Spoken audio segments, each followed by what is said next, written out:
Welcome back to This Week in Indies. So now that we've got the season started, are you hungry for some more? Good, because we just might have the perfect show for you, as we will explore, figuratively in the literal sense, how to incorporate the sights, the smells, and the indulgences of food within a fictional setting. We'll explore what it means to have this be a part of your writing and why it's important with our roundtable discussion panel. And SM Hillman will be along with indie games you might enjoy if you're a fan of playing Cyberpunk by R. Taliesin. Finally, we'll highlight the week ahead in the Go Indie Minute while welcoming back the Epilogue with a decision you all will have to help us make. So, let's whet your appetite for more conversation with This Week in Indies and your host, Joe Compton.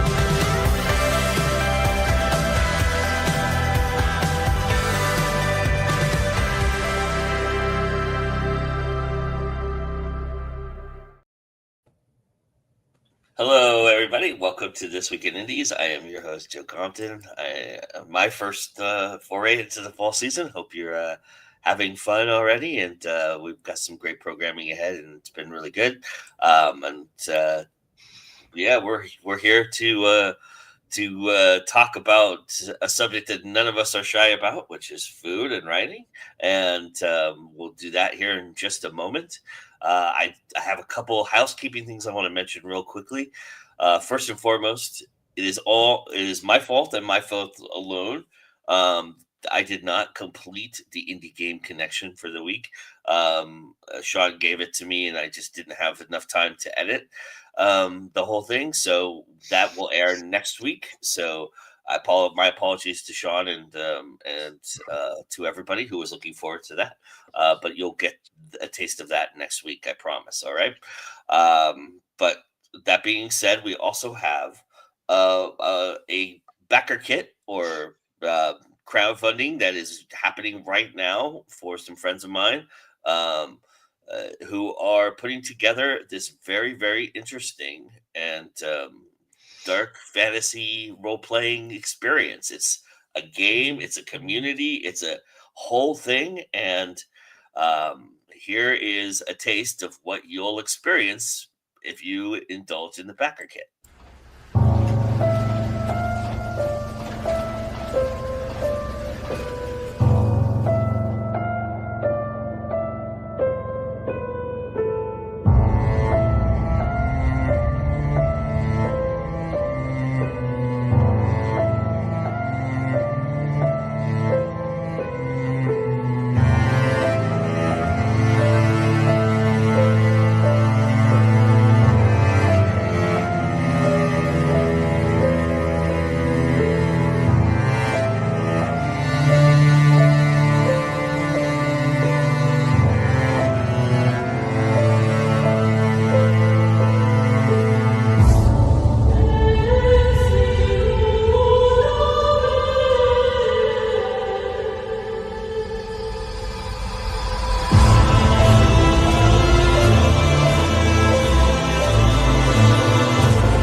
So for those of you watching live right now, I just put the backer kit link in the chat. Also, it is in the show notes description here on YouTube and on Facebook. And I'll put it in Twitch at the end of once we're done with the show here. So if you're watching in any of those platforms, if you're following us now, you will be able to back that community up and join the community. It looks like a crazy experience, and my friends the Robertsons are doing something really amazing. So check that out, and enjoy that whole experience. that being said, hello, and let's say hello to my friends and neighbors and my wonderful, wonderful panel today. How's everybody doing? All right. So let's go around the room and Anita, start us off and tell everybody a little bit about yourself, please.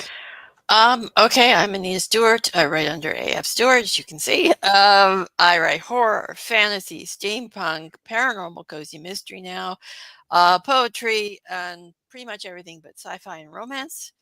And I even dabbled in sci-fi a little bit with the flash fiction. And yeah, a lot of my books do have food. In fact, the paranormal cozy mystery, the main character is a baker.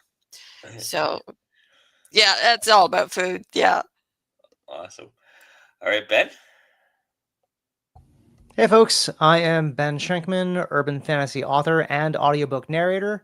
I've got a 3-book series out right now, The Devil You Know, that has a lot of food in it. My characters enjoy food and are foodies, so this is exactly the right topic for me.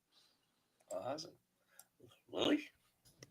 Hi everyone, I'm Lily Lucchesi, USA Today bestselling author of urban fantasy and paranormal mysteries.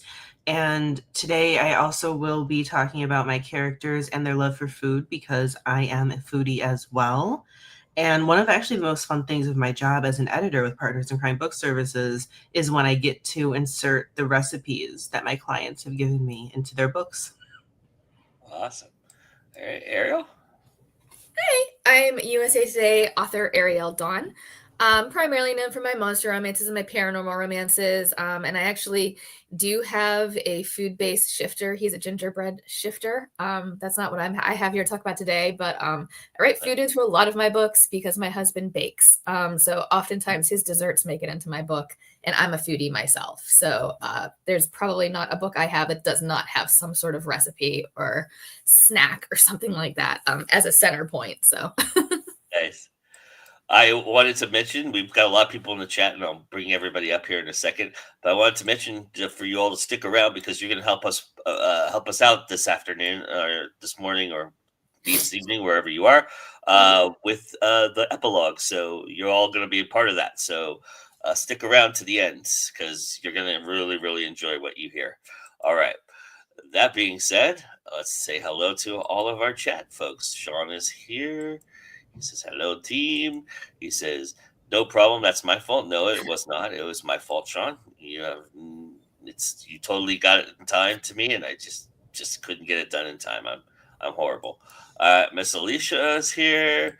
Ben is breaking the fourth wall. So is our friend Ariel Dawn. And then we got Bloodflower Sickness. Say, Lily. All right. And then Celtic Blue 2, you is saying hi. Oh, I love books that have recipes. All right, we'll get to that. But let's start off with, I want to know fundamentally the purpose of using food within your writing. Is it a scene device? Is it a plot device? Is it just an opportunity to have something you love in there? Is it an Easter egg? How do you oftentimes utilize food as what within your own writing? For me, it depends on the book and the genre. For Pearls from Heaven, the paranormal detective series, the main thing that I'd use food for was to set the scene for Chicago because we have, our own little food culture here. But for most of the series, Angelica couldn't eat. So anytime it was mentioned, it was sort of around her, but not for her. So that's why I was excited doing Pearls from Heaven. I'm like, wait, she can have food now. I can feed her finally. Whereas my romance, my S.L. Sinclair romance, I use it as a scene enhancer for some spiciness. And then as Samantha Calcott, last year I released a book called Christmas Cookie Crumbles. And it's my first book that I did that have my family recipes in it. And it follows a Sicilian baker and the woman she falls in love with. And it's an entire plot device. The book would not work without food and without baking. But it also shows how food just brings people together, which is how it's always been in my life. Nice. Yeah, I kind of have to jump on that because for me, you know, food is such like I like to say I have like a food centric memory. It's like a weird sensory thing that like anywhere I go, like I remember what I'm doing by like what I was eating or like the taste of what was there. So that kind of shades my writing a little bit so that like when I'm writing certain things, you know, my characters, the food is like a plot device itself. It's like a character itself. So like in the Ava Crowley series, one of the big things, I even have merch that has it where it's like, you know, Ava's big thing is like she drinks whiskey and Cassius likes red velvet donuts. And it's like there's always like that little component. And Icebreaker, again, like I was talking about earlier with my weird undiscovered donut kink or something. But in Icebreaker, Alex likes pink donuts with sprinkles specifically. Like there's always like a little twist to like all my characters with their like favorite foods and how things like come up in that. And a lot of times that's because of my husband who bakes. So a lot of times like while I'm like sitting here, you know, writing a book and I'm like going to town on it, I'm usually eating something that he baked and it ends up in my book. And then I, of course, like with the, like it changes because I have books like Bite Me, which is a gingerbread shifter rom-com. So he shifts into a giant cookie.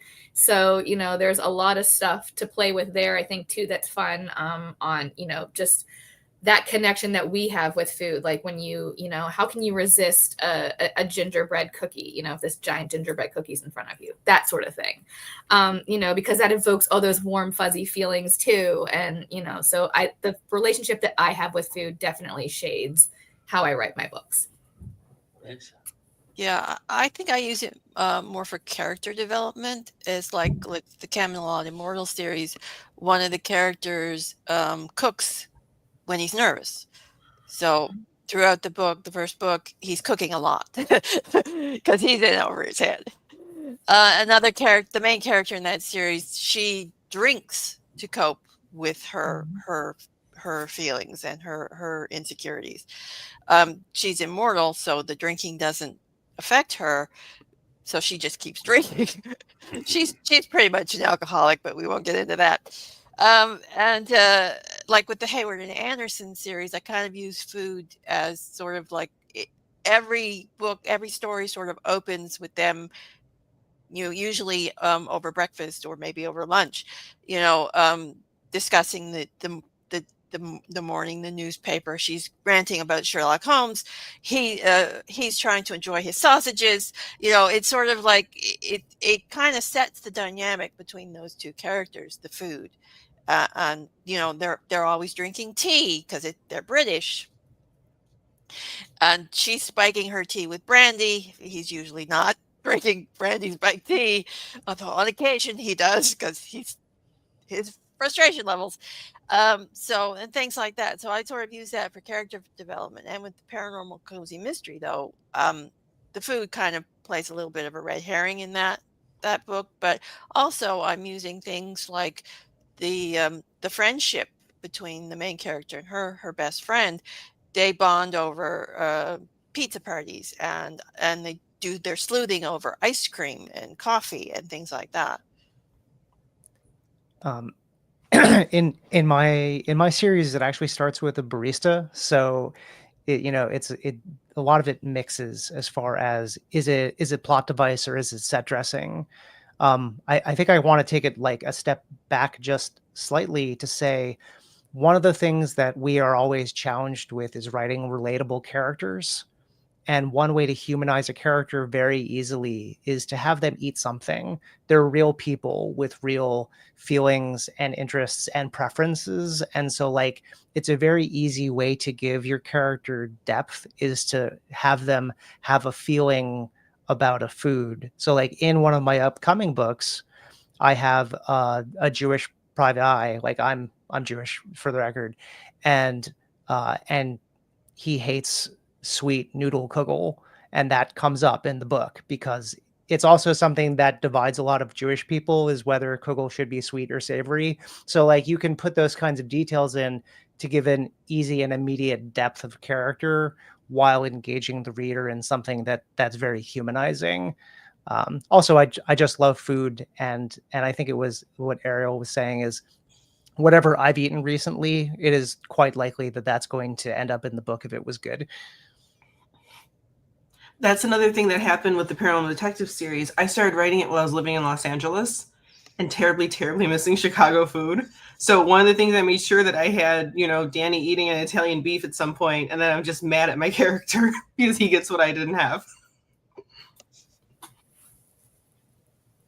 I was gonna say too, I think because, well, for me, because like I said, I have that food associative memory of like where I travel and all the different foods that I taste and all the different locations.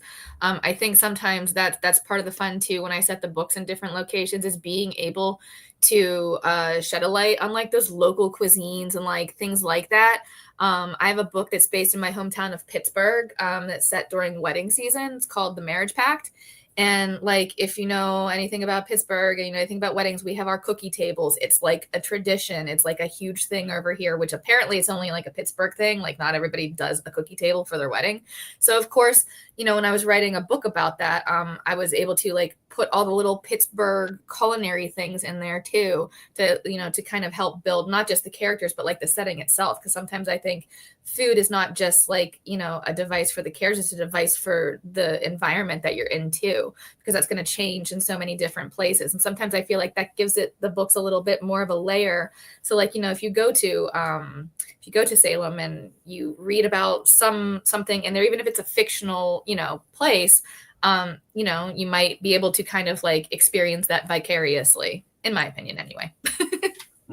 Vanessa said, please tell me you put in Permenti Brothers, Ariel. Not yet, but I'll get there, and because I'm probably going to write another one. So it's too much fun to write in my hometown. Yeah, I'm doing the same thing with my cozy mystery series. I mean, the food elements are in the title because cozy mystery, food, culinary mysteries, you need it in the title. But I'm using Canadian based foods, like the first one's maple fudge, second one's butter tarts, third one's Nanaimo bars. So that's I'm kind of incorporating a little Canadiana into the books as well. That's awesome. The chat's going crazy, so let me catch us up here a little bit. I love the book covers, and Vanessa's late but here. And then Celtic Blue says it does. I love the sweet ones. Ha ha ha. That's a great way to share cultures. And soon, she says, and she smiles. All right. Yeah. You know, I'm glad you brought up the culture thing. Also, the fact that, you know, it's not just the human element too. I mean, every species of every kind of alien, weird, you know, fae, everything eats. Everybody has some kind of eating aspect to them, and they, you know, whether they eat rodents or they eat plants or whatever, there's something that they all, it's the commonality amongst every being that breathes, right? That they eat. I mean, even the plants eat, right? I mean, they, you know, so everything has, it's just a common thing that everybody does, right? So it's very easy to incorporate all that. That being said, I am curious for, you know, like historical purposes for those of you who've written in the past, and for, you know, other worlds and other locations. You mentioned it, Ariel, a little bit. How much research are you going? How much depth are you going in? Because this is kind of, it's, I mean, you mentioned, Ariel, that it's kind of a character for you, but it is also food, right? So it's like we're really getting off track if we're describing the food and, you know, everything like that, but it does lend some sort of authenticity. So I'm curious, how much details, how much of that are you grasping? Are you really researching deeply and utilizing within the writing itself? Yeah, so for me, it depends. I have written books that have taken place in the past. So like a really good example of this to use would be In the Cards, In the Shadows, and In the Deep, which is part of my Forevermore series, which the Ava series, Blood and Lust, it comes from. It's like a 3-act series. And those books, the In the Cards books, are set in 1920s. So as I was writing those books, obviously I wanted to get a more accurate feel of like what they would have eaten then, or, you know, what would have been around, or what would have been a common breakfast, or what would have been a common hangover cure, things like that. So I spent probably way more time than I needed to, like digging into all of that, because that's like one of my favorite parts of writing is the rabbit holes of research, right? So I fall down them very easily when I get really invested. So I spent like so much time researching all that. I looked at like, you know, I looked at old menus from artifacts from museums and like all kinds of different things for that time period, and like researched what would have been, you know, if you would have walked down the street to the deli, what would they have served? And yeah, I might have used it for like 1 or 2 lines or here or there, condensed it. But I think for me, part of that is being able to utilize that to build that era, you know, of especially like in the 1920s, you know, when you had prohibition and you had tea rooms and you had like all this, you know, you had this mixing melting pot of different cuisines, you know, like because my book was set in New York, so New York in the 20s. So for me, I did probably way too much research, but I found that more fun and able to dress it up. I didn't necessarily like describe like the food as much as I did like the environment, because I know too sometimes like how I can be over descriptive. So I try to like lean a little bit more on the emotional quality of it sometimes than just like the physical descriptions of what the food tastes like, but like, you know, as we're stirring the spoon and the tea like counterclockwise, or, you know, things like that, rather than, you know, just the taste of everything. But I definitely get way too involved sometimes in the research when it involves food. And then I want to go make all the food too, so that's always fun, you know. I don't think there's even such a thing as too much. Right now, I have a couple things I'm working on behind the scenes, and one of them is set in the Regency era, which is not one of my particularly favorite areas. I'm a Victorian person, but food, even between Regency and Victorian eras, changed. Mm-hmm. So you have to be very specific, and even to list, you know, a meal or what groceries were available, who had gardens, how did they get their meat, every single thing, like what spices could they have used? You know, what's the difference between a rich former naval captain who can get things sent by ship and, you know, someone who might be still wealthy but much lesser, never having seen this stuff before. So it's a lot of research. And in the Regency era, important meetings and things are all done over meals. So there's dinner parties. Mm-hmm. There's a lot of, so it has to be described in order to set that scene properly. So it's been a lot of research. It's been a lot of fun, but it's also been difficult. There's so much other research I had to go through it, but at least the food part's been fun. But I also have eventually, and people who are on my Facebook and Instagram will have seen this, I have a story for my S.L. Sinclair name that I'm going to be writing set in Sweden. So last year, I was cooking all Swedish food. I was looking up recipes. I was cooking it myself. I was figuring out how to make the crisp bread, all of it, because I wanted to know, because food is going to be such an important part. Again, they're going to be stuck in a house. And one of the characters is not from Sweden. So she's going to be like, what am I eating? What are you feeding me? What is all of this? And again, it's very important. It's a central point to the story. And like Ariel said, it'll also develop the character a little bit. And Anita said it too. It shows you who the characters are, how they're reacting to food, because food is such a central thing. And finally, the page books. I'm working on Paige Papillon Paranormal Mysteries Book 4. And it actually is going to take place, a lot of her investigation, in this commerce area where witches are, which you saw in other Paige Papillon books. But one of the main parts of the investigation is a cafe that was mentioned in Book 3. So we are going to learn a lot about the Fae folk and what they eat. And that's been a lot of fun trying to come up with, okay, what can I bring from their world to ours? Mm-hmm. And make people who are reading this picture it and almost taste it, even though it doesn't exist. Mm-hmm. Yeah, when you're doing your research, you have to also look into how and why and when they ate, because how someone ate, say, in the 18th century, and the types of meals, like lunch wasn't a thing until a certain particular time period. So you can't have them eating lunch. So you have to look into that. And like when I was doing the research for the Renaissance Venice books, I had to look into what they would eat for breakfast and what they would eat for supper. But also, did they have like restaurants, or their version of restaurants. And they actually had like little fast food, or what we would consider fast food these days, like little stalls, but they were tight. I had to look into how they were constructed, how they would be set up, what they would serve.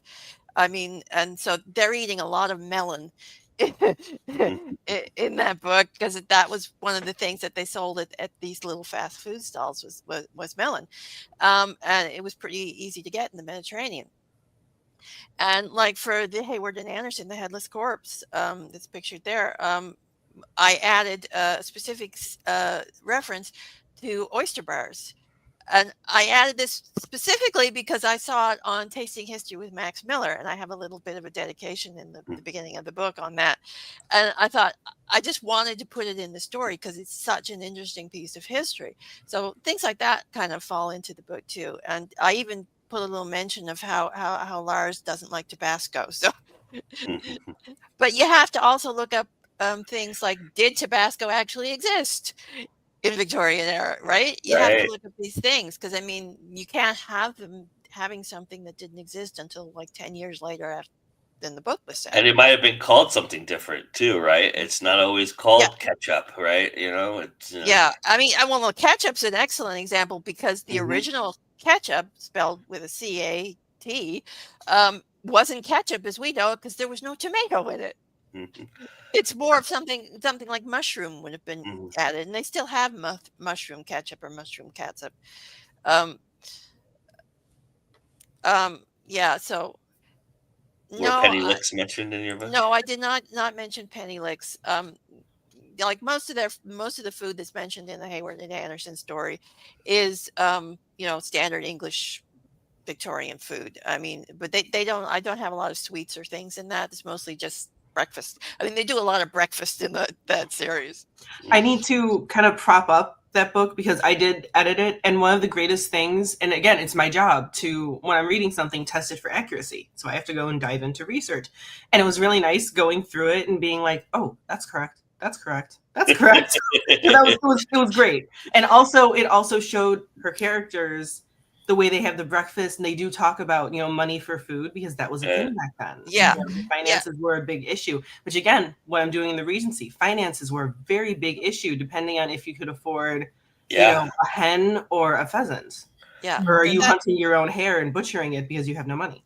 And this will be the A.F. Stewart praise hour, but her places in poetry, she does, there's a poem that she does in it with the, on the Champs-Élysées, with where she's having a croissant on in one of the cafes, and it was like I was there. It's amazing how you perform that, Anita. Yeah, I would like to say about the Hayward and Anderson, that's exactly why I made her the daughter of a rich man, so they could have the financial problems of being private investigators and having money issues, but she's always got the backup. So I don't have the problem of them being poor. Yeah. How about for you, Ben? Does the devil eat differently than everybody else? So if anyone wants to know, my Lucifer drinks flat whites, if that makes a difference. I was going to say, though, so I write all contemporary. So research is important, but it's more about regionality and cultural aspects than it is about historical accuracy. So, for example, in The Devil You Know, it all takes place, all of my books take place in New Haven, Connecticut. I grew up in that area, and New Haven, Connecticut has a very strong pizza culture. And if you think that pizza is better anywhere other than New Haven, you're wrong. And so, like, if you wrote a book that was based in New Haven and you extolled the virtues of like Chicago deep dish, then like Connecticut residents would wonder if you'd gone insane. I have in the third book, I have an Indian family. And so when the main character, Nick, goes to visit this family, they make him filter coffee, because filter coffee is a traditional coffee preparation from South India. And so you have to get that right too. Like you don't have to have an Indian family drinking traditional Indian coffee, but if you're going to, then you need to know what it is. Yeah. So it is important for region, especially for urban fantasy and contemporary fantasy. We're trying to make our worlds rich. And one of the ways that we make the world rich is by giving you the details of the actual place. So everything happens in New Haven. We're going to talk about pizza. We're going to talk about the coffee shops. We're going to talk about the Lebanese restaurant that's been there for 50 years, you know, and so that kind of research is important. I as someone who's about to travel to Chicago, you better damn well believe I'm going to have a Chicago dog and an Italian beef sandwich when I'm there. So, you know, I have to give you some regionality places is to super go important. to. I have to give you places to go to, but it's funny. Yeah. The scene that I gave you is Chicago deep dish pizza.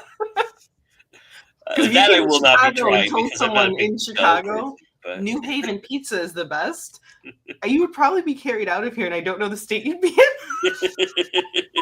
No, that pizza thing is real, man. Like I haven't had any, but like I've been up to Connecticut and I've heard and I know people who have gone there specifically just to eat all the pizzas. Like my cousin went to Connecticut and he was like, I have to go to New Haven because he's a big pizza guy and he's like, it's all the pizza thing up there. And I was like, what? So that's how I found out about it. So that is so cool though. There's a pizza crawl. Like you can go to the different, because like if you're going to hear about you're going to hear about Sally's, you're going to hear about Pepe's. You're not going to hear about some of the other ones that are actually where the locals eat, because the locals, we don't eat it at Sally's or Pepe's. But there's a pizza crawl. It's that big of a deal. But I will also, like, shots fired, deep dish pizzas, casserole, and I'll die on that hill. I'm sorry, folks. I will have to remember that because I go up to Connecticut. I do Romanticon, which is in Trumbull. So we've passed through there, and I know every time I go up there, I'm always looking for places to eat, and it's just like 1,000 pizza places. reach out. I'll tell you where to go. All right. We have some nice comments in here. Something Blue says, "Oh lordy, I just realized I wrote a lot of Vietnamese food in my book. Scrambles to find the recipes." Sean had to pipe in. I knew this was coming at some point. Vampire stories are all about culinary choices. And then Celtic Blue gives a whole new meaning to going out for Italian. Yeah. And I appreciate that you put so much research into your books. Food is such an indicator of era and social standing. If you missed it before, they queued the chat up pretty well with that one. Anita was talking about Max Miller, and we already answered that question. There's no recipe for Ben's magical infused French fries. I have a new book coming out in October, and that Lebanese restaurant that I've been going to for like a couple decades makes the best French fries, which are then somehow related to the plot. So, Portillo's, says Vanessa. And then Something Blue says, "Why not? Why do you not have the pizza crawl in your book?" I'll make notes. I'm writing book 4 right now. I think I'm too deep in for the pizza crawl, but maybe the next standalone. All right. I have a specific question that's going to be directed at a specific person, but you're all welcome to answer it after the fact. And I'm very, very curious about this, and I just want to get it off the table while I was thinking about it. Anita, have you ever killed anybody with food in your books before? Well, the guy in Murder, Magic, and Maple Fudge is poisoned through something that is sort of food related. I cannot tell you what, because that'll give away too much. And and I've had, well, let's say some of my horror books have used cannibalism and food things, and that's all I'm going to say about that, because I'll probably gross people out if I tell you details, but they have died for to be food, let's put it that way. In my horror book that I'm currently writing, I have a specific thing that the demons can eat that is like garlic to vampires kind of thing. Mm-hmm. So I won't spoil what that is, but you'll all have to read that book when it comes out. But anybody else utilize food in a manner in which is unholy for food? So not necessarily like utilize it in a sense that like, you know, the death happens via food, but like Bite Me and Trick or Treat, which are both my unhinged holiday shifter rom-coms. It's actually like turning into the food is what's going to happen if they don't find their person. So then they will be that food forever, essentially, like, you know, killing them.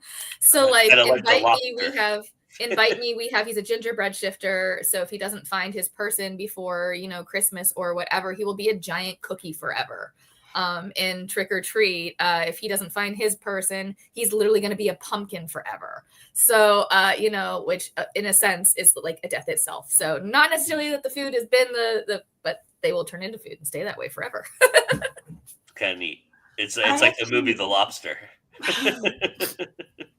There's some really fun scenes too in both of those books, and Bite Me specifically, because it's like he says, Chance, the lead character who is the gingerbread shifter, he says, you know, for him, his mate has to resist being able to eat him when he's in cookie form, and all his sister has to do is bake a guy a gingerbread cookie and get him to eat it. He's like, do you know how easy that is? You know, stuff like that. So, you know. I was just thinking about where Stefan was, and he's here, everybody. Hello, Stefan. Nice to see you. Anyway, yeah, you should watch the movie The Lobster. You'll freak out. I forgot all about that movie. What's that? I forgot all about that movie, but now I have to I'm going to kind of halfway plead the fifth because there is going to be food-based assassinations. Not assassinations, it's not politically motivated, like food-based intentional murders and accidental ones coming up in Page Book 4, which is again why I'm looking into the Fae food and what I can do for them. But I can't say too much about it. I mean, I can, but I won't. It's not a good idea. But the only other time I have died for food has been, you know, vampire related. Angelica does talk about, like, if someone's had too much garlic, it will go into their blood. It will settle into their system. So a vampire can't drink from them. That's a good way to kill them. And that's the Paranormal Detective series. And then in the Vampire Mistress, which I have as S.L. Sinclair, people have died, like she said, died to be food. One of my absolute favorite spicy scenes is also a feeding scene on a hunter who comes to get the two main character vampires. So, I mean, it has been the opposite. People, yes, have died for food. I just want to, before you jump in, Ben, I just want to remind everybody who's in the chat right now to stick around to the end. You'll want to do that today because we have a very special epilogue we're going to be doing, and you guys are going to be involved in it. So, sorry, Ben, please. No, that's okay. All I can really add is that my main character, Nick, drinks enough coffee that I think probably assume it should have killed him by now. That's probably accurate. Yeah, I did forget one. Okay. It's my character Jane. In one of my short story collections, she has a special blend of tea.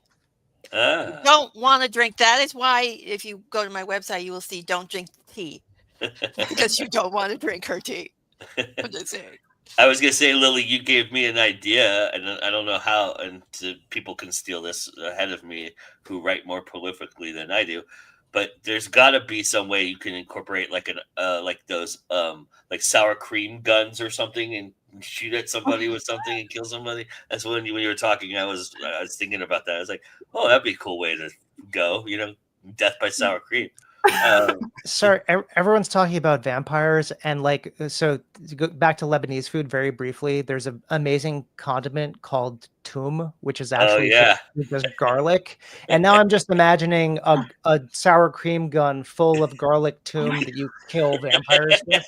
Okay, I am currently on an elimination diet. I've learned that my body hates me. And so I've actually been in tears for over a week because so much food that I love, I can no longer eat probably ever, or maybe like once a year if I'm lucky. So it's been very difficult. And one of the things that my body is allergic to, which this is very freaking amusing to me as an Italian, as a vampire lover, is garlic. So that tomb gun would probably kill me, or at the very least hospitalize me. I'm so sorry. Stefan says, I drink 2 pots a day. My blood type is breakfast blend. That's me and coffee. I feel Ben's character quite a bit because I'm about to get onto my 3rd cup of coffee this morning. I was gonna say, I always like to say my blood is 99.9% coffee, 1% coffee creamer. Yeah. All right. So I am curious too. Is food a really good way to transition for you? Because there's conversations that happen at tables or places where you eat, right? Or it just becomes a natural thing. Or is there a way that you've utilized food to kind of break up a scene or start a new scene or move something in a plot along the way? Does it become part of the transitions for you as much as it does anything else? Absolutely, it does. Sorry, I'm just going to jump on that one because it makes me think of the second book in my series. There's a very important scene that happens over dinner because it is a socially acceptable way to invite someone to a public place to then have a conversation that you maybe don't want to have otherwise. And so that scene absolutely moves the plot along. It's a confrontation. It makes you build tension without just having stuff flying because it's a private space. There's a lot that you can do with setting up a scene and scene transition when it comes to not just meals but food in general. I'm writing a scene right now in book 4, and someone's doing a long tarot reading, and I'm 5 cards in and I'm like, I got to break this up. So I've built tension. Suddenly someone has a moment and says, we're all going to take a break for another drink. And so they go and they do refresh their appetizers and drinks and stuff and give time for a private conversation. Nice. Which, so yeah, you can use it as a device in a lot of different ways. Nice. Yeah, I've done that a few times. Again, the stories that are being worked on in Regency, because again, it's food. You're supposed to have these conversations around food. It's supposed to usher them in. But in book 2, one of the most specific things is a character's coming in that one of the main characters does not want in his town. So he's able to dissuade him from going over by saying, what great food the inn has. Which, compared to London, they're in a little provincial town. The inn does not have great food. That's kind of the whole point. It's very, very simple, and it's something that this visitor is going to hate. So he's deliberately bringing him there. He's deliberately putting him there. He wants him off his game as much as possible because this man is a horrible, horrible human. So that's one of the ones where I do that specifically. There's a scene in Paranormal Detectives book 7 where Danny's just been up all night, him and Sean, and they're going back and forth, and they're looking at security footage, and they're trying to catch the criminal. Angelica just walks in and she drops Italian beefs in their bags down in front of them. She's like, you need to eat. You guys are not, well, Sean is immortal technically, but he still needs to eat or he'll die. It's like, you guys are not like me. You need food, and they're forgetting that they're trying to keep up with her work schedule. And I use Angelica a few times with food breaks to add something unsettling to a scene, because Danny in the story has to get used to her going to the refrigerator, taking out blood and popping it in the microwave. That's the only purpose their microwave is for in their house, because he will not use it after she has used it to microwave blood for her dinner, her breakfast, whatever. So it's a very good thing to just drop in. Like, here you go. Even the scene I sense, like they're having a very, very serious conversation, having to do with literally the end of the world coming and the demons escaping from the wards around hell. And, one of the things Angelica's like, I'm hungry. I want food. And that's how they kind of break up this very dark conversation they've been having. And she gets a little bit of joy inserted back instead of, worry. Yeah, I kind of go through that a lot with the Ava series, and you'll see that when you read the excerpt too that I have for this, where because you have Ava the human, and because you have Cassius the vampire, and that whole hierarchy, which Sean had alluded to earlier about vampires, it's all about the culinary choices, right? And so like there's a lot of times like when they're together that it's like that whole, he's more aware of the fact she needs to eat than she is. Where it's like, okay, I know if she doesn't get her 1,200 calories of caramel macchiato, like we're in trouble, type thing. And so there's a lot of transitions there where it's like, you see him taking her to a coffee shop to get her coffee, or you see him bringing her, like something that he baked, which is totally my husband. I just insert that in there. You know what I mean? Like, cause I'm sitting here and haven't eaten in 2 days and he's like, here, eat something. So it kind of that transition to remind people too, that they're people. That, even though you have all this action and all this stuff is going on, they still have to do normal people things. So I definitely feel like, it is definitely a really good transition sometimes to break up all of that action or to break up all of that drama, kind of like Lily said, where it's like, you got this end of the world stuff and you're like, I'm hungry.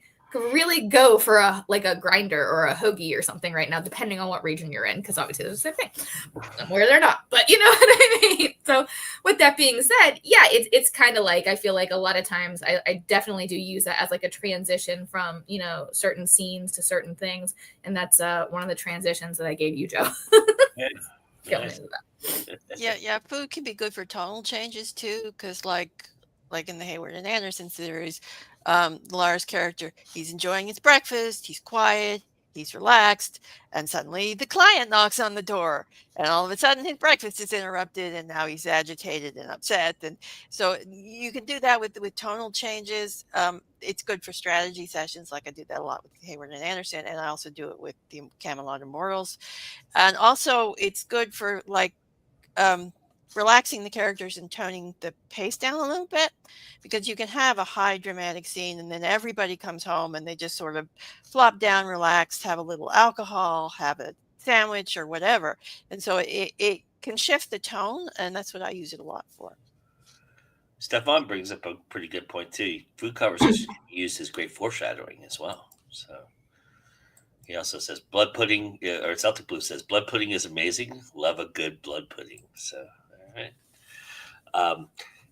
Is there a moment, and this is kind of like my last question for everybody, is there a moment or something that Ben, you kind of already alluded to it, and I think everybody's kind of already alluded to this, but is there certain something like a place or a memory or something that you need to incorporate when you're doing a food setting? Because for me, it was an Easter egg, and I utilized it as an Easter egg for a specific place that we used to go to as a kid or as a youth. And I did that specifically so that my friends, when they read my book, would go, oh, I know that place, right? But have you utilized that aspect of the food adventure? Is that kind of an important thing for you, or are you holding on to that maybe for a future? I don't know. Or maybe you think about doing it now. I don't know. But have you done that before? And is that a different thing than writing, food into your writing? Because it is so personal. I did it with the Paranormal Cozy Mystery. I deliberately said that the bakery she worked at was popular because it was probably the only town in Nova Scotia that didn't have a Tim Hortons. And if you're a Canadian, you know what that means. Mm-hmm. Anyway, and I did that specifically for the Canadians who read that book, because they will get the joke. Yeah, I did that with the Marriage Pact specifically because it is a book set in my hometown. It was more of like this love letter to my hometown and all the people in my life and the people, in the town too. So like a lot of the places that I put in there were like the personal Easter eggs. Like they go to the rehearsal dinner for the character who's getting married. They go to a place called Chicanti's, which is literally 5 minutes down the street from my house. And that's where we went for my rehearsal dinner, So I put little things in there like that, same with like other locations, so that it was like, if people were reading it that weren't from Pittsburgh, like you wouldn't, but if like my friends and everybody, like my mother-in-law's read The Marriage Pact and she was like, oh, that's where we went for your rehearsal dinner. And I was like, yes, it is, you know? So like I did put a lot of that stuff in there, you know, for the people around this area. So if they picked it up, they would know it. But then if other people pick it up, you know, it's just a plot device. It's just very a little Pittsburgh thing, you know? But, yeah. If you're from the north side of Chicago, especially like the O'Hare area, north side of Chicago, even more than downtown, though most of the stories are set downtown, like the beefs that I mentioned, Angelica dropping off for Danny and Sean, they're from Luke's. They're not from Portillo's. They're from a little place near the Harlem Irving Mall, near Norridge, that most people aren't going to know, but that's where my family went the whole time. I believe I name dropped Franny's too, which is another place with the best red cream soda. Again, you're not going to know it unless you're from here. Villanopoli Pizza, that's the pizza place. I didn't name it in Pearled from Heaven, but that's the pizza place that they're ordering from. That's the place my family went to since before I was born. That was where we got our stuffed pizza. Because stuffed and deep dish are not the same. We got our stuffed pizza there. We got our tavern style. They had made the best eggplant because that was something we didn't like to make at home. And then in Never Again, which is Sean's solo novel, it actually describes it when it opens, which I was not alive then, but I was able to do my research. And then he worked there. I had him working there. I had him going to, you know, little stands around the mall there. There's a bakery. I don't know if I name it by name, but it's called Allegretti's.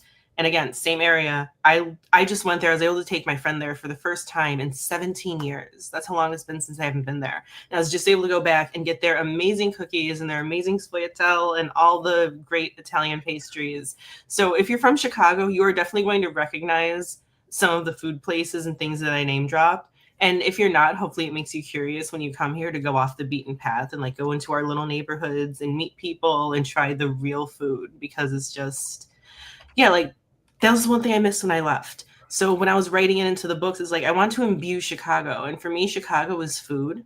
And food is the thing that's going to make you feel at home. So, you know, you could be from England, you could be from Asia, you can be from anywhere, but you're going to open my books. And once I get into the food, I want you to feel like you're at home here. And that's kind of the vibe, because to me, yeah, that's home. Yeah. All of all of my books are a love letter to New Haven, and that includes a lot of the food. In my current series, I don't name any of the real places, but in a lot of them, I put in these fake named restaurants that represent restaurants that are no longer there. So it's like if you were in New Haven 10 years ago, you know that the Japanese place that I'm talking about is this. You know that the Middle Eastern place is this one, but not that one.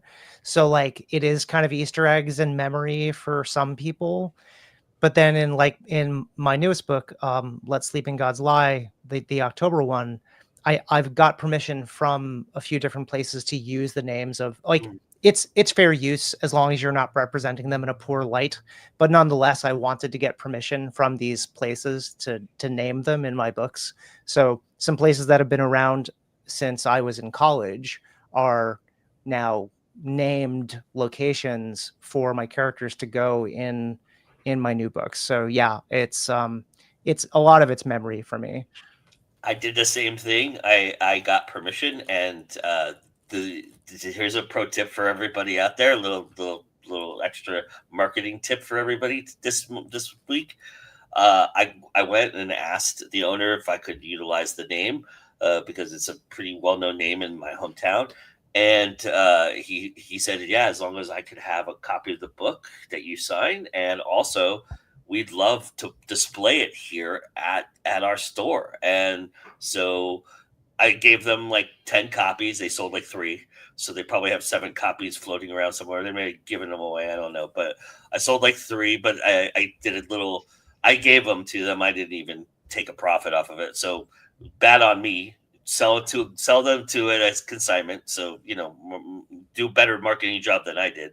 But it was a nice little, hey, they made a little sign. We're featured in this book, and everything was really cool. I took a picture of it. It was really cool. It was a neat little thing for me when I put my book out. So I really, really thought that was cool. And you never know, you could probably get a little endorsement from that. I don't know, but Just throwing that out there. All right. There's a couple things in the chat here. When Celtic mentioned blood pudding, Stefan said, I want to try it when I go to Scotland. And then Celtic mentioned, you'll love it. Try the haggis as well. Oh, please don't. Oh, yeah, no haggis. All right. And then Celtic wanted to know from everybody, may I ask how much input everyone had in their book covers and who made their cover? So please. I had full input. I made it. I do design covers. There's been a couple covers, not today, but there's been a couple times on this week in Indies where my covers have popped up. But yeah, full everything. I made it. I even got my own logo tattooed. Yeah, I'm the same as Lily. Full input. I make my own covers. So yeah. I am not that kind of artist, so I don't make my own covers. My current series, I've worked with Get Covers, which is an amazing, affordable option. And as long as you have an eye for design yourself, you can get amazing covers from them, as evidenced. But everyone loves my covers. But I will say for my new book, I have a new artist, and I'm working with Celestial Creations, and she's absolutely amazing. It's like a mostly hand sketched cover. I cannot wait to share it. My publisher and the designer and house did the Ava Crowley series, but since I am hybrid published, I do commission a lot of different people to do covers, but I also am getting into doing my own covers because I have 2 art degrees that are sitting there. So I started kind of working on doing my own covers, but I've used Get Covers too. I've used lots of different people. I'm a huge art supporter. So yeah, but these ones were done by my publisher, but I had a lot of input on them. So with that being said.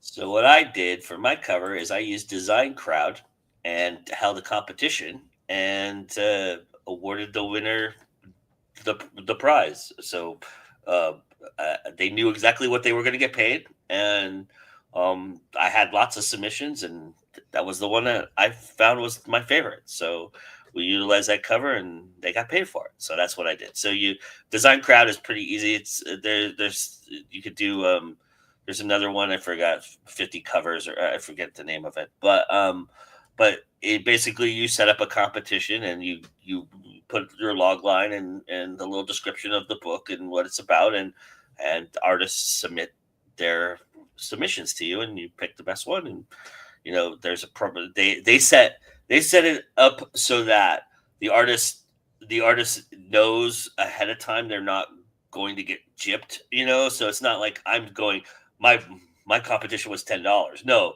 my competition, it was a lot of money, but I put it up, and it was like you could do, like, they have certain tiers. I did the top tier in one just simply because I knew that the cover was going to be super important, but you have lower tier and middle tier and top tier. Anyway, that's how I did it. So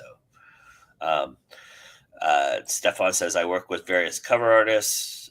I added all these titles to my list. Oh, awesome.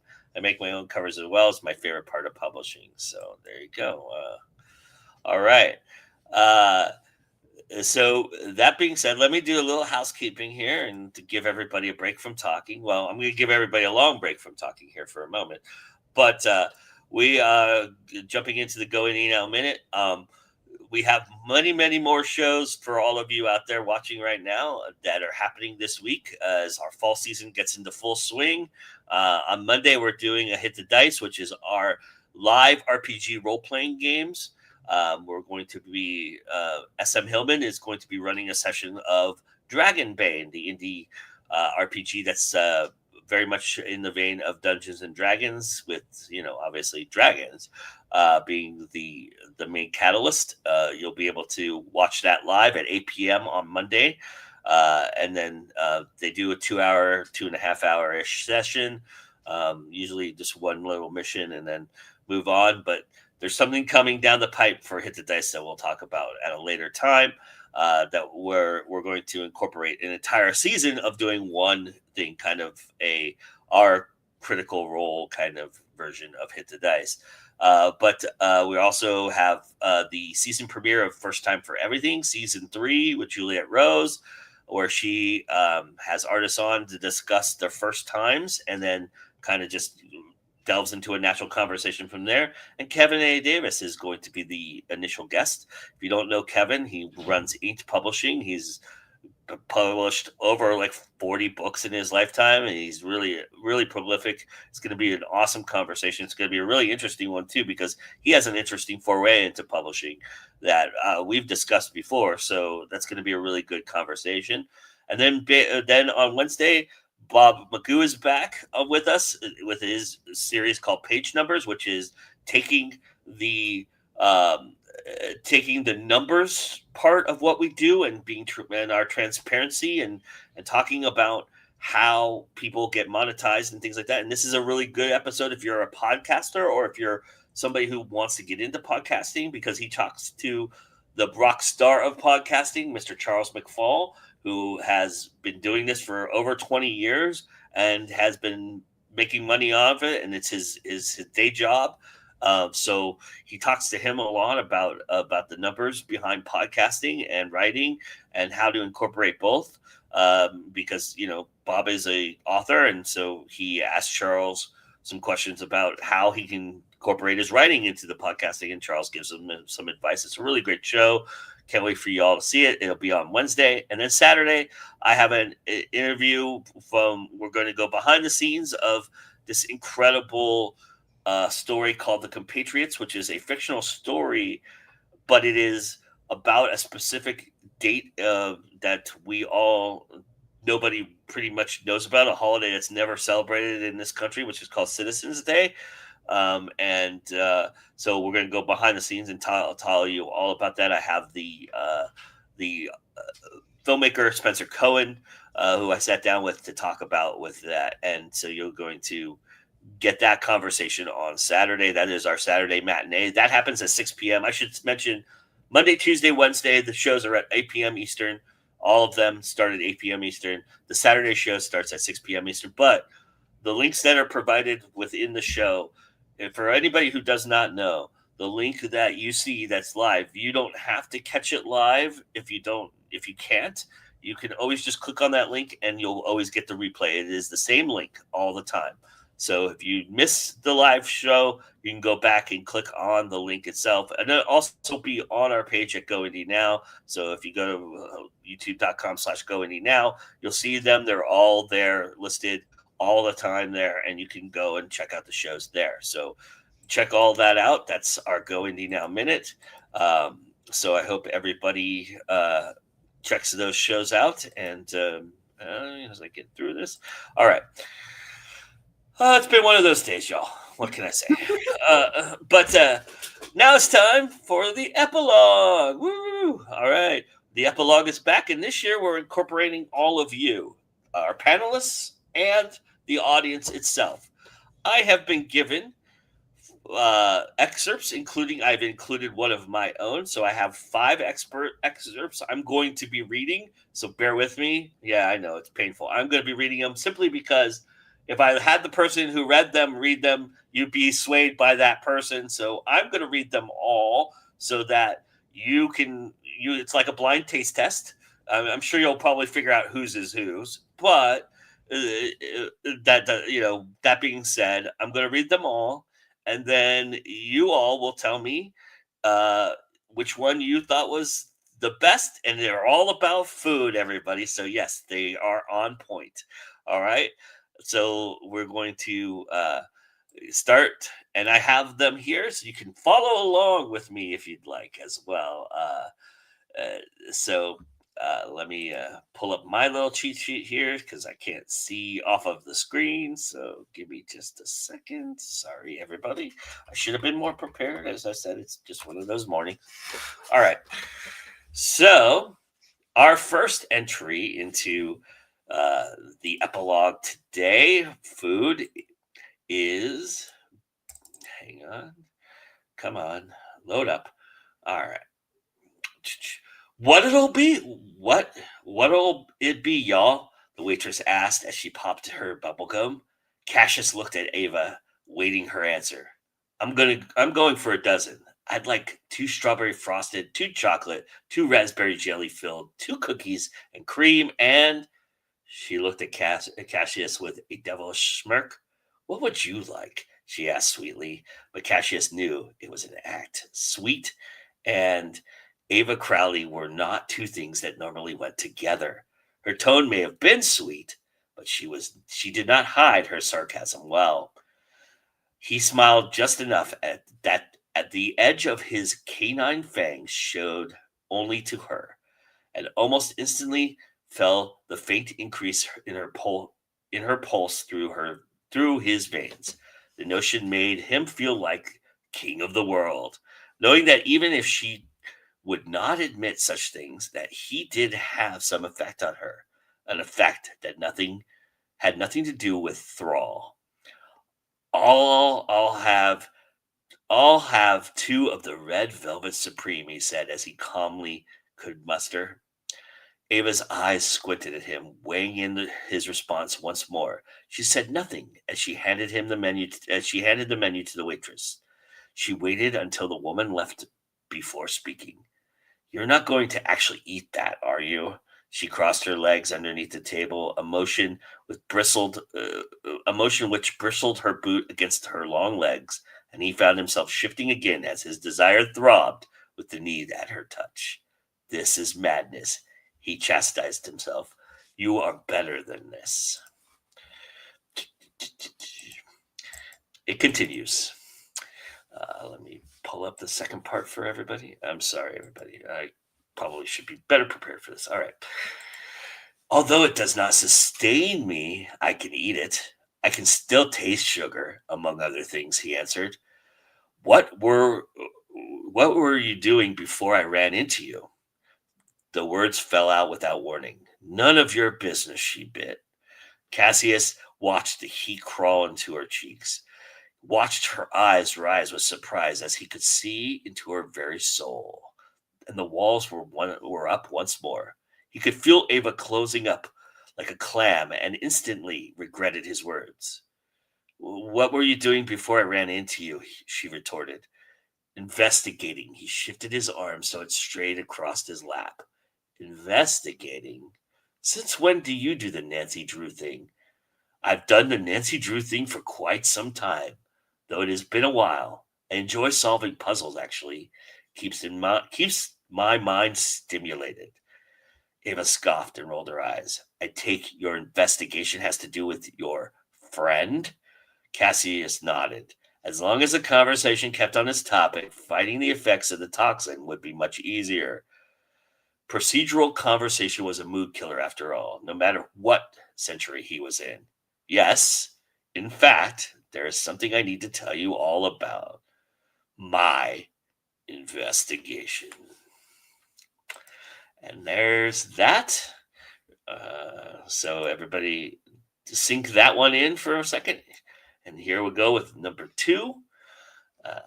We went inside and met the maitre d', who, after greeting Lou warmly by name, promptly escorted us to the table in the back. Menus were set up quickly on the table before they returned to their station. I picked up the menu and started glancing through it. I'd never been to a restaurant with some of this food before. Nick, I tried to tell myself, don't give in to the devil for the haunt cuisine. You're better than that. Probably. A waiter came by nearly immediately to inform us of the specials and asked our preferences for cocktails. Lou ordered a bottle of wine for the table, red, which he didn't ask if I wanted. He already knew I liked red wine, so I just went along with it. Oh, make sure you order the Jerusalem artichoke soup with the applewood smoked bacon. It's to die for. Believe me. And that much cream people have. Can't say that I've ever been here, so I'll take your recommendations. I picked out the most expensive things on the menu that I thought I would actually eat. The waitress hadn't come over since taking our drink order, so I thought it was time for some small talk. So, does this mean Christians are right? Way to go, Mr. Conversationalist. Biggest smile, small talk. Lou smiled while setting his napkin on his lap and said, I will agree to answer all your questions tonight on one condition. He held up his finger and paused to see if I would respond. I didn't. The condition being that you will go home tonight with a full belly, an open mind, and consider my offer fully. There's number 2. Everybody ready for number 3? Here we go. Number 3 is they tromped into the sitting room where they found, much to Lars's delight, a luncheon tray laid out along with a pot of tea. Wilbury stood discreetly. Sorry, Wilbury stood discreetly to one side. I thought a late night afternoon meal would be in order. Lars deposited the books on the settee, eagerly filled a small plate, and picked up his steaming cup. He settled into his favorite chair, balancing his food on his knee and sipping the liquid. Elizabeth also took some food and flounced down into her chair. Willoughby made a discreet exit. Ah, Lars savored the taste of Darjeeling and nibbled the edge of a sandwich. A smile lit his face. Anchovy paste, delightful. He gobbled it up in 3 bites and tried the next. Cucumber and cream cheese, delicious. Oh, Wilbury, he knows what I like. Yes, Wilbury is a wonder in the kitchen. Elizabeth chewed her sandwiches a bit more daintily, but also with a certain gusto of enjoyment. And we must keep our strength up. But it's back to work after the tea. That is number 3. Then number 4, here we go. I don't feel cute, she muttered, looking out over the city and seeing her reflection in the glass. Her eyes were red. Her mascara had smeared a little. Actually, I feel hungry. This brightened her day a little. Do you guys know how long it's been since I've eaten real food? Is that pizza place you used to work at still open, Sean, in Norwich? He nodded. That place will be there till the apocalypse.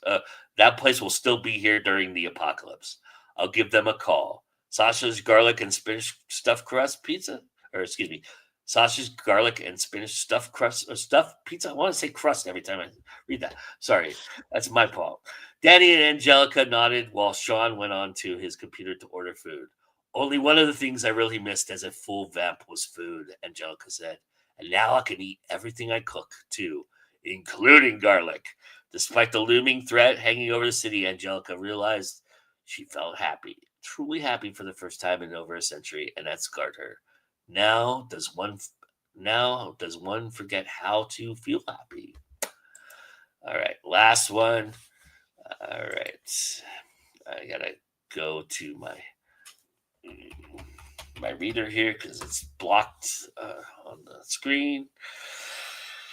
All right, which is ironic.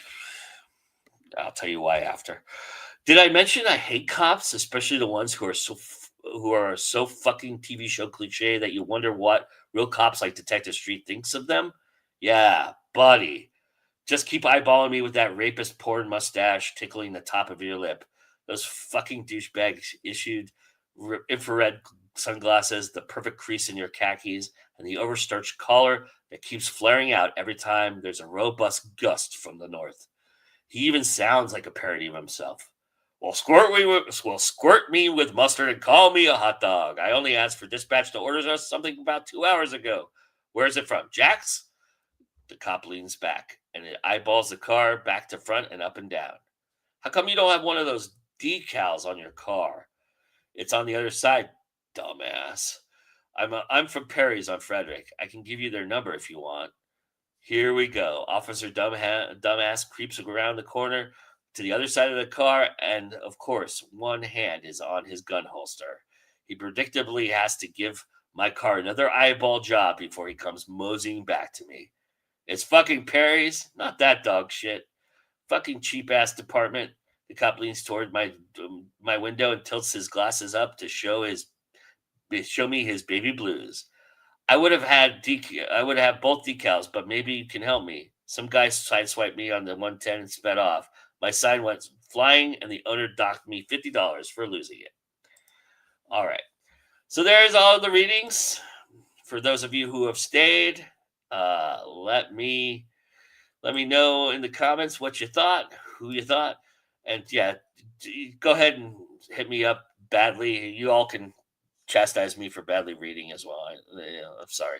I just realized now that everybody's going to know who everybody's story is, so we might as well just have you all read your own. But Joe, no one will possibly know which sample was mine. Impossible. It's a mystery. Right. We don't know anything about stuffed pizzas and vampires. Yeah, right. Donuts. I love Charles. He's so fun. The snippets are fantastic so far, indeed. How are we supposed to pick just one? Impossible to do. They're all amazing. Ha ha ha ha ha. All right. Well, I have to say, when I read them, I will give my opinion. My favorite when I read them was Ariel's. I laughed really hard at that. So Thank you. But I loved all of them. They were equally great. But I'm going to lean toward Ariel. If everybody agrees or disagrees, now's the time to say something, because everybody's about to give their goodbyes, and then we're moving on to go home. And well, some of us are going to other places, but I love them all. They were all so good. It's like so hard to pick, but I think like the one that probably like stood out to me was I loved I'm assuming it was AF's with Elspeth and Willoughby and the tea, and it just makes me really want a cucumber sandwich like really bad right now. I feel like I shouldn't get a vote because I worked on it, but yeah, I vote for Anita's as well. It was so good. I loved it. There you go. Well, Mr. You can take us out then. You're the winner today. So 2-1, you win. So all right. Unless anybody else wants to vote, last chance. All right. While we're giving the chance to vote, let's tell everybody where they can find you. Lily, start us off and tell everybody where they can find you, please. You can find me at lilyluchesi.com, and my website has my bio, all my social links, and links to my books. They're all available in paperback. I'm working on putting them wide and the ebooks in libraries right now. And everything is available on Kindle Unlimited because I am nothing except accommodating towards those of us who love to read but don't have the budget to read. And that is what KU does. And if you prefer your romance dark and spicy, you can also find me at slsinclair.com. And those books are also available at Barnes & Noble. Again, if you are not over 18, please don't read those. And if you are an author and in need of editing, formatting, or other assorted services, you can find me at Partners in Crime Book Services on Facebook or on PayHip, which is my official website. And I am currently taking clients and would love to work with you. Awesome. Everybody go take advantage of that because Lily's awesome at what Thank she you. does. All right, Ariel? You can find me at www.ariel-don.com for a full list of all the places you can follow me on my socials. I'm pretty much everywhere, including, your doghouse out back, like literally. So I'm on all the socials. I will be in Salem, Massachusetts this weekend for Getting Witchy With It on the 20th and the 21st. You can also check my website for a full list of my events and where I'm signing.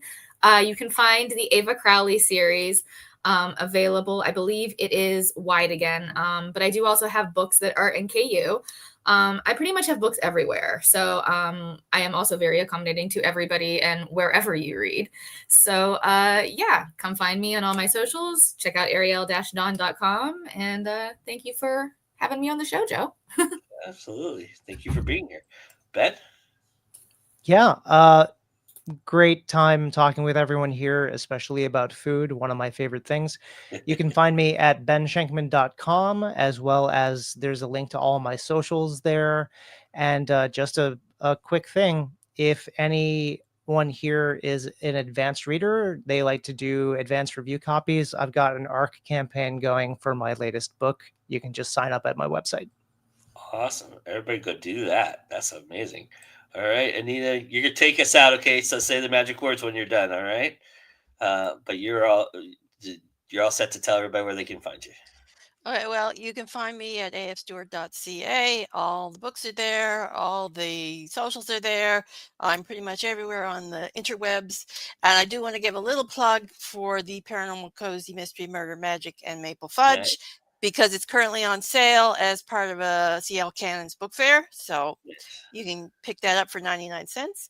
And remember, it's always time to go indie now. Bye, everybody.